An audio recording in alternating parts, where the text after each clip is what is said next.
En forvirret knæk til samlingen, der forbandt de samme ting. Pæn baggrund, så I kaldte ham blind. 15 år synes han var den slemmeste, når han fyrede op i pind og fik sin homie til at trimme sit hår. Knyttet næven, slog på tæven, altid aggressiv. Troede virkelig, der var fremtid. Et rakkerliv ville være som de store drenge, score penge. Fuck det, der var ikke nogen voksne, han tog op til. Begyndte at holde sig til dem, der solgte ignorant og voldelig. Og fucking stolt af det. Rykkede alle rundt og sagde, han var wack. Hans lærer, han sagde, at han hørte for meget gangster-rap. Dårlig for billeder, men tiden står stille, når man er pisset af og lever som hver dag sidste dag. De fleste sagde, at han var langt ud og fucket op. Hvad betyder det, når den næste bag blev cuttet op? Ligeglad, det fattede de fjols og ikke bad alt, der prøvede på at nå ham om at holde sig væk.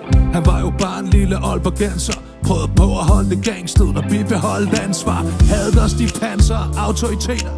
Easy raseri var klar over de blæder. Han vidste pengene talte, og han vidste de løg til ham. Alt det var væk igen, når han røg sig lam. Hvad vil du gøre nu?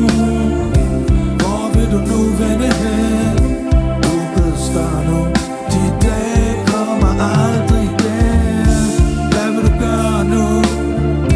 Hvor vil du nu vende hen? Der er ikke noget at gøre nu. De dage kommer aldrig igen. Han bad ikke om medlidenhed, han bad jeg ikke om at give en skid. Han bad jeg ikke forstå ham eller nå ham. Han bad ikke om jeres hjælp, han bad jeg ikke være en held. Bad jeg ikke om at være en del af jeres verden vel. Og der er visse ting man aldrig glemmer. Og husk, selv de paranoid har rigtige fjender.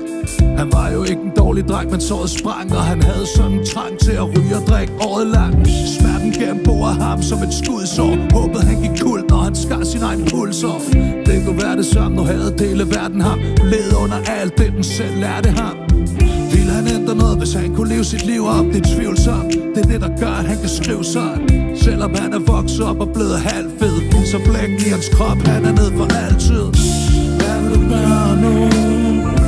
Hvor vil du nu vende hen? Du er blevet større nu. De dage kommer aldrig igen.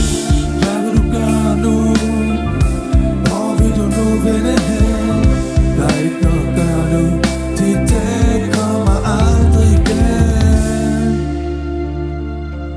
Himmelfarten Tour 2024. Billetter på neon.dk. Jeg glæder mig fucking til at se jer derude, motherfuckers.